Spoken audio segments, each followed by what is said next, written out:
Good afternoon. My name is Tamara Sweeney, and I am the co-founder and president of a nonprofit called LoveDominates.com. And our organization is here to help the high conflict divorces and try to bring the parents together to be able to co-parent and role model really good behaviors in front of their children. So we are trying to do what is for the best interest and well-being of that child. We offer our services for free, so we took the money out of it so people know that I'm not here for greed. I am here absolutely because I care about your children. So I wanted to give a video testimonial for the Peter and Andrea Luck Savage case. This is my personal assessment of talking and speaking with both Peter and Andrea since October 15th of 2018. So I just want to swear that I am going to be honest, be truthful to everything that I know, and that I came to a conclusion on this assessment of both Peter and Andrea. I will also send a written statement to follow this video testimony. So, getting into this arrangement, I guess, with Peter and Andrea, I basically offer my free services as a mediator to try to keep their family together. And I just basically allow both parents to tell their side of the story, and then immediately I can pick out the red flags just by listening to them talk. So, with both parents, immediately I could tell who is going to be the issue and who is not going to be the issue, who is going to co-parent and who is not going to co-parent, who is going to be difficult and who will not be difficult. That is easily assessed within a matter of minutes. By the way, just to give you a little bit of my background, I do have a BS graduate degree from West Virginia University. I took psychology courses, but I am not a licensed psychologist. I am just an expert on parental alienation for the last 8 years. So, that being said, my assessment of the Luck Savage case, I'm very concerned about the children. I think the judge needs to make an immediate decision and do what's right for these children. And this is nothing to take lightly, because the emotional, psychological, and it could be physical abuse that goes on in our cases has to be taken care of immediately, because if not, the damage can happen, like that. So, what I did was I took Dr. Childress's platform, which I follow. He is a parental alienation expert. He is a psychologist. And I took his diagnostic checklist for the pathogenic parenting. You can actually get it on his website. But I will also attach this form. These were just my notes as I was speaking with both Peter and with Andrea. So Andrea's is first, so I'm just going to read my assessment of this case. So, out of Peter and Andrea, I'm going to call Peter the aligned parent, meaning the children are aligned with Peter. The children only want to be with Peter. The children love and adore Peter. Then I'm going to take Andrea and I'm going to call her the targeted parent, the targeted rejected parent. The children want nothing to do with her. Right there, that is a red flag.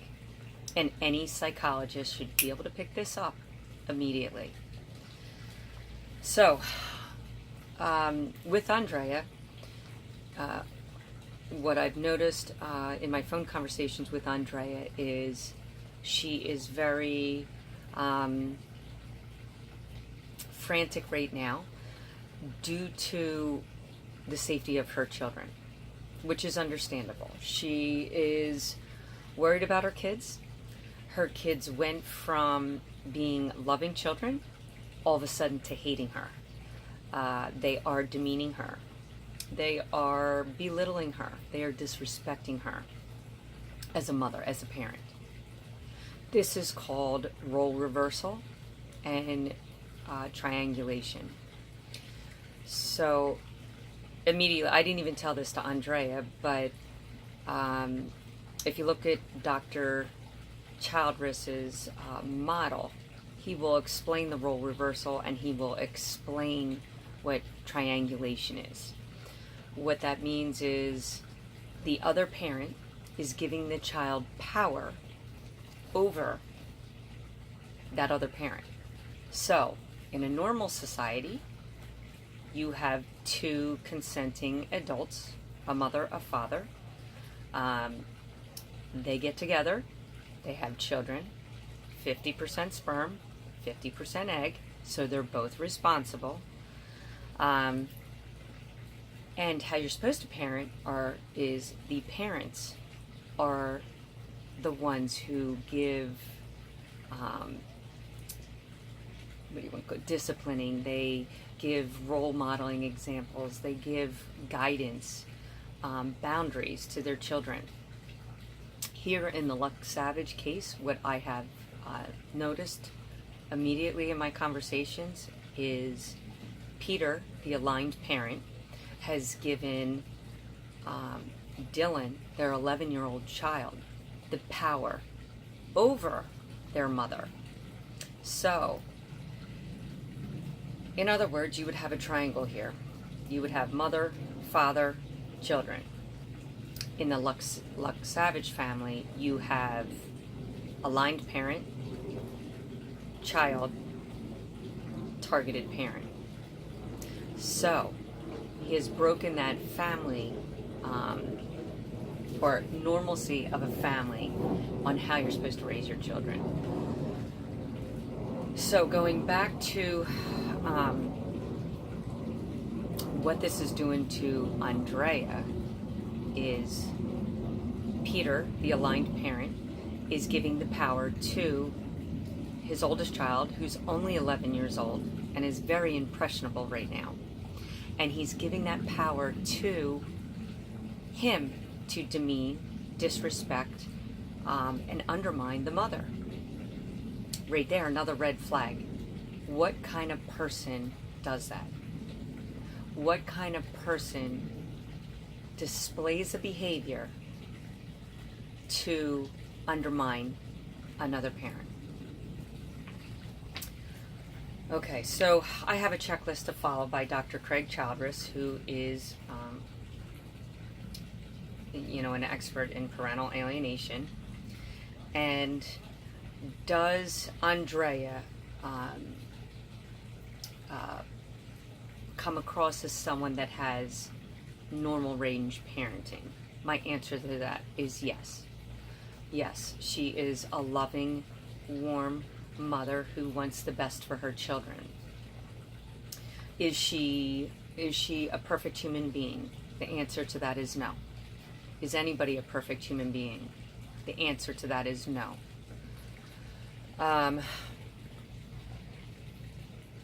Signs of, and I use this evaluation for signs on the parent. I look for an NPD, or a BPD, which is a borderline personality disorder or a narcissistic personality disorder. I do not see this in Andrea whatsoever. So I was looking for someone that has an absence of empathy, or if she has, if she's condescending, or if she is grandiose, or has ego issues, entitlement issues, or like arrogant. She is not. She did not badmouth Peter in my conversations with her. She does claim that he is lying to try to make her look bad, and she is always on the defense trying to prove her innocence.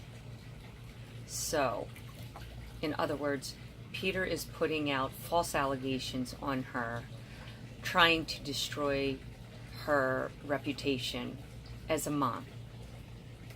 Here is another red flag that I want to make sure that you guys put this into the docket.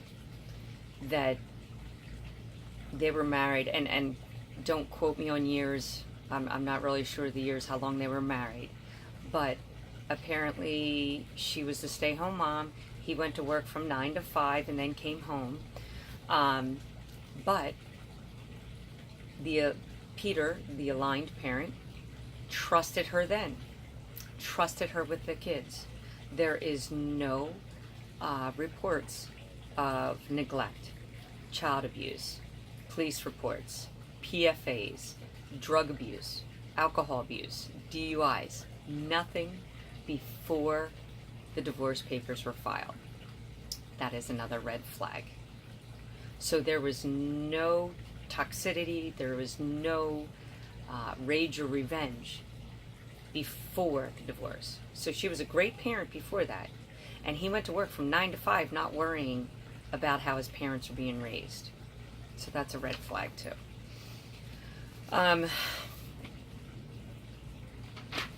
Andrea is not alienating her children from her father. These are just notes I wrote. But she's desperately trying to co-parent with someone that is not able to rationalize, who's not able to come up with a schedule, for visitation, or she's just dealing with the impossible.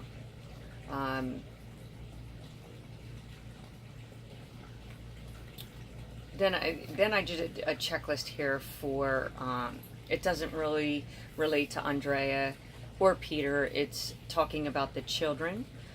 So I'll get into that. Andrea right now, I would say, has high anxiety. She has because most people that come to our organization that are the targeted parent have high anxiety, PTSD, or it's a form of PTSD because of, think about it, you had your children, you were a constant for your child, and now all of a sudden you're being ripped from, that bond is being ripped, the child and parent bond. So immediately you are, you're on the defense. So Andrea right now, I would say she is maybe texting too much or emailing too much or whatever, but it's all in the concern of her children. And she's just trying to defend herself. So what I did notice is when the kids are visiting Andrea, the kids are displaying high anxiety. So Peter had sent texts claiming that Dylan, the oldest child, is vomiting, throwing up. He doesn't want to go. He doesn't want to be over there. It's stressing her out to be around the mom. That is a red flag of parental alienation, because number one, a child does not hate another parent. A child does not know how to hate. Love is a natural behavior. Hatred is not. So in other words, hatred is a learned behavior. And I believe that her children are being taught hatred. And I'll explain that in a minute. So,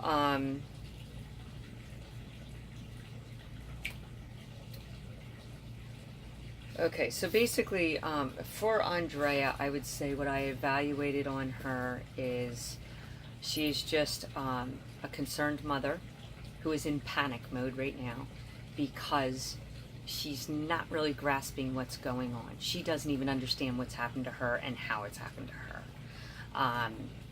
She is in a domestic violence situation. We call it domestic family terrorism, where one parent is terrorizing another parent, and they use authority, they use neighbors, friends, family, and the children to beat down that one parent because that other parent doesn't want to have a bad image. So let me go into Peter's assessment. I've had quite a few conversations with Peter, and I will take screenshots of my conversations with Peter, my conversations with Andrea, so you can see that this was very fair. I'm not taking sides on the parent at all, because once again, my only concern is Dylan and Victor, and that they are in the right hands, meaning the healthy parent right now. Okay, so my assessment on Peter is I just allowed Peter to speak like I did Andrea, and immediately he is bashing and on a rage about Andrea and her faults. And every time I try to interrupt or speak in the conversation, I would try to get him to backtrack, because I told him, Peter, number one, Florida is a no-fault state. Doesn't matter who did what. You know, it's all hearsay to me. It doesn't matter. He is talking about immorality, infidelity. He dislikes the boyfriend and flat out says he hates Andrea. He will admit it. He will say it in court. He hates Andrea. So there are a couple keywords that and red flags that I take note of, and they're very dangerous. And this is where I think, and I have nothing against Peter, I have nothing against Andrea, I am just doing my job on an evaluation. I am a very compassionate person, and I do not judge. So I am just telling you my observation and what I heard on the phone. So with Peter, some key words are he has a lot of rage, he has a lot of hate. He talks about he will not force. He talks about the children not wanting to be with the mother, that they hate her, that they've seen vulgar and vile videos and text messages and whatever.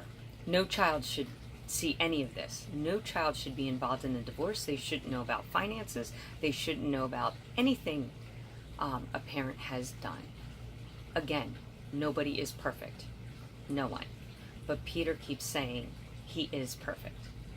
And I actually laughed with him, telling him, the only one I know is perfect is God. And he's like, no. He reassured me not once, not twice, not 3 times, but probably about 10 times, that Peter is perfect and any woman would be lucky to have him because he's perfect.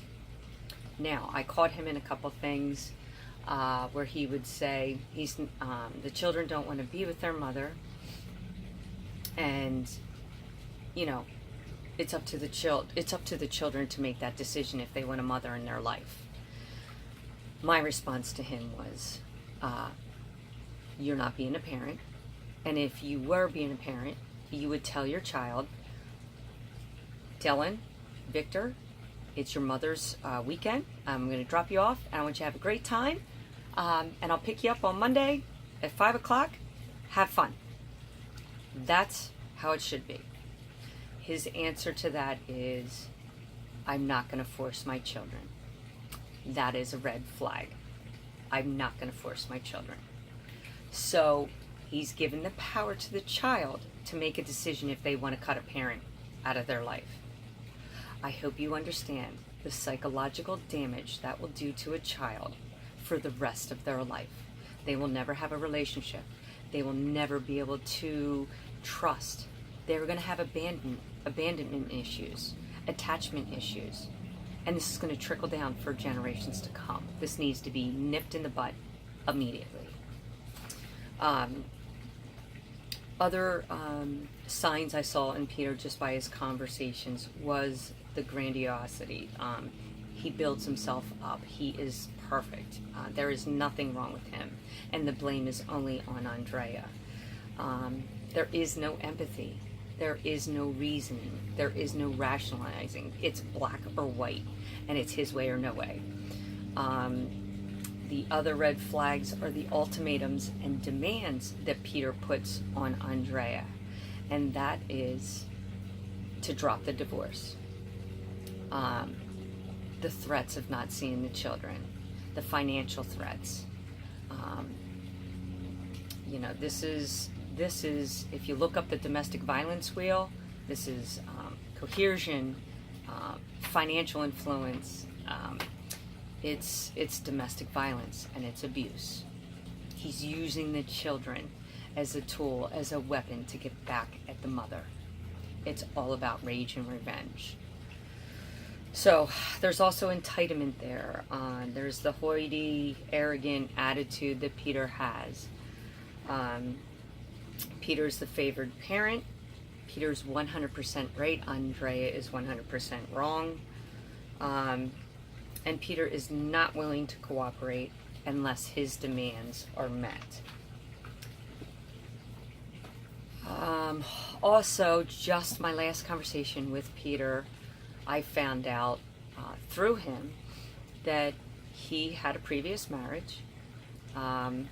I didn't find out how long he was married, but apparently pretty long, because he has 3 daughters that he said ranged from the 30s to like 25, and he has no relations with his daughters, his 3 daughters. They have alienated him. So this is another red flag. But I spoke to both of them about it, and Peter says, Peter's side is Andrea knew everything about going and getting involved with him. He knew, or she knew, about him being married and having children. Andrea's version is she had no idea that he was married, that she would never have gotten involved. But, she fell in love and trusted him and believed in everything he said. And so how I understand this is Andrea was under false pretenses that he was not in a marriage at the time. So if this is true, there's a red flag right there, that if Peter can lie in the beginning of a relationship and he has another wife and children to prove the infidelity, I can almost guarantee that that wife probably got his 3 daughters involved, which is not right, and it's not fair to Peter. But she got those kids involved, and the reason those children don't talk to the father is because they feel the father abandoned them for another woman and for another baby, because apparently Andrea got pregnant with Dylan. So, again, this is patterns and behaviors that are being trickled down. And when I mentioned this to Peter, I apologize for this. But when you follow the patterns and behaviors, and I repeated this to Peter, I said, Peter, don't you see right in front of your face what has happened? And I even called it karma. I said, this was karma. I said, what you did to your wife was infidelity. And you lost your 3 children due to parental alienation, which is wrong. That wife was wrong to get those children involved. I'm not damning Peter or judging Peter at all at this point. I'm not judging that mom either. I'm just saying, whether she intentionally did it or not, she got those children involved in the divorce, which led to the alienation of his 3 daughters that he has no communications with. And Peter's okay with that. Peter's okay with not having his 3 daughters, is what he told me. Anyway, when I called it karma, I said, Peter, think about this. Now you have karma. And he didn't know what karma meant. So I explained it to him. And I said, what you did to your wife, now Andrea did to you. And you're damning Andrea for the same actions you did. So he backpedaled a little. And then he just went into his normal rage of, oh no. Oh, and he changed his story. I have a good relationship with my ex-wife. I text her all the time. I talk to her. And my kids love me. My kids absolutely love me. He hasn't spoken to him, but his kids love him. So my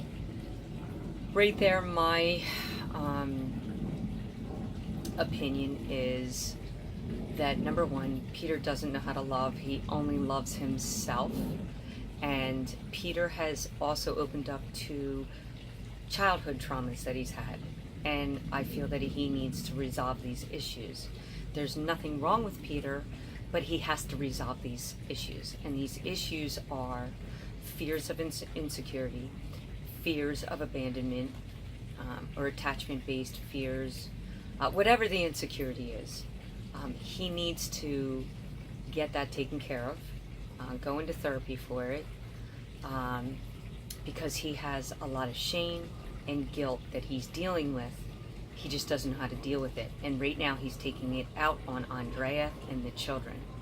And it has to stop. So my suggestion or my recommendation would be to get either Dr. Craig Childress involved, a parental alienation expert. I did talk to Peter about Dr. Michael Bone. I did also mention it to Andrea. They both agree. I apologize for the wind here. I'm actually doing this on a Saturday at my home, so I apologize. So, the only way to get this resolved is Peter needs to get help. And there's nothing wrong with doing this, because like I said, nobody's perfect and nobody's judging here. This is about compassion. This is about love.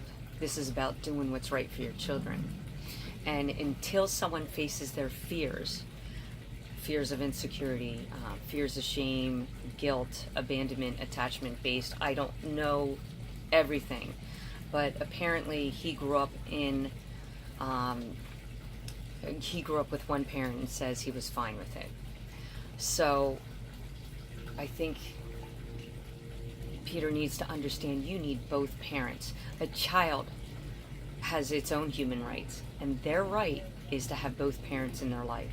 Again, I'm going to say this, it's 50% sperm, it's 50% egg, and both parents have the right to raise their child.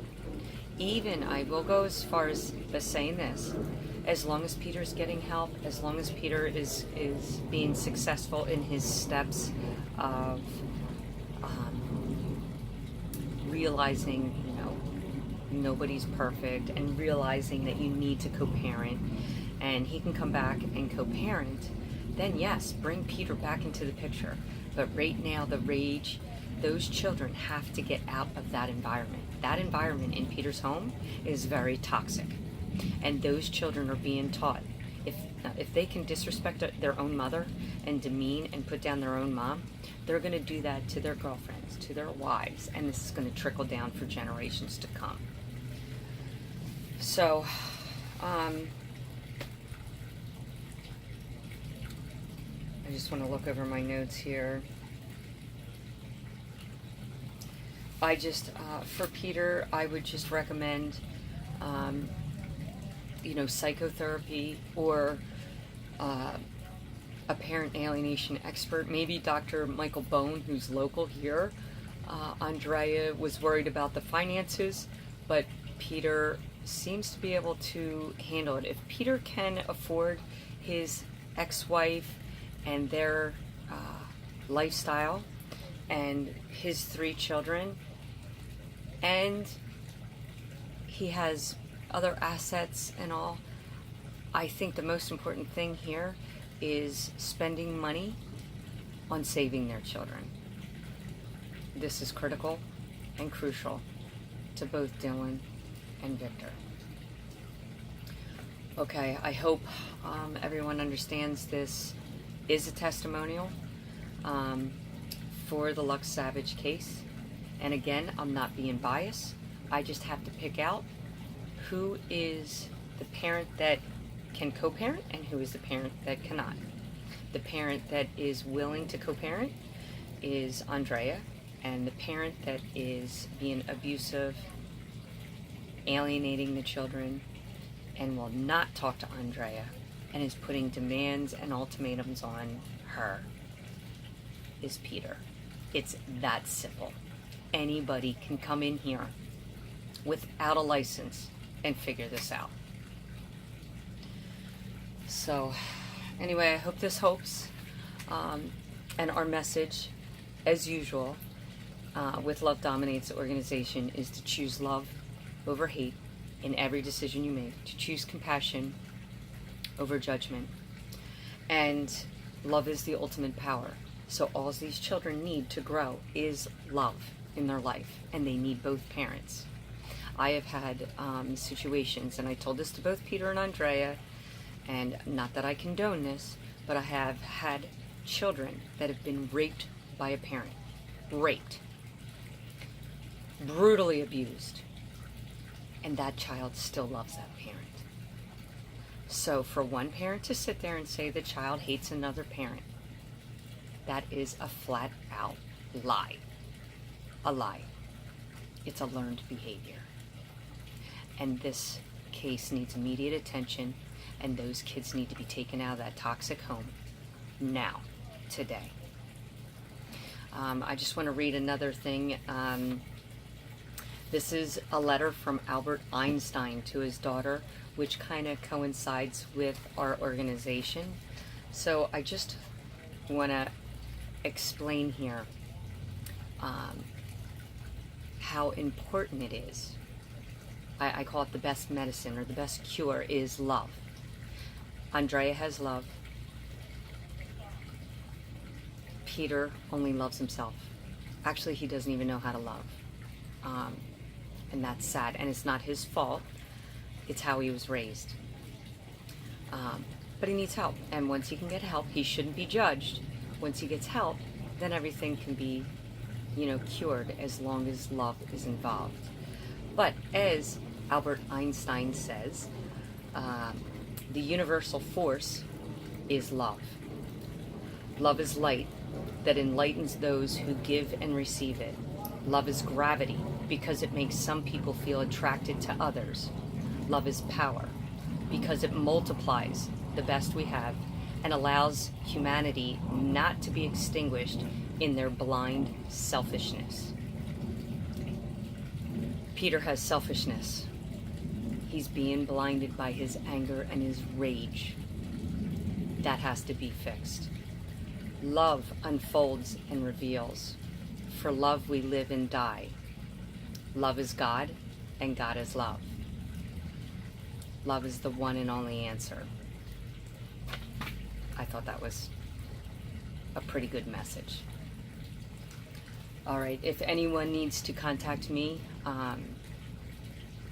lawyers, judges, caseworkers, I'm free to talk. I'm available to talk. My number is 215-601-3234, and I'm just here to help, not interfere.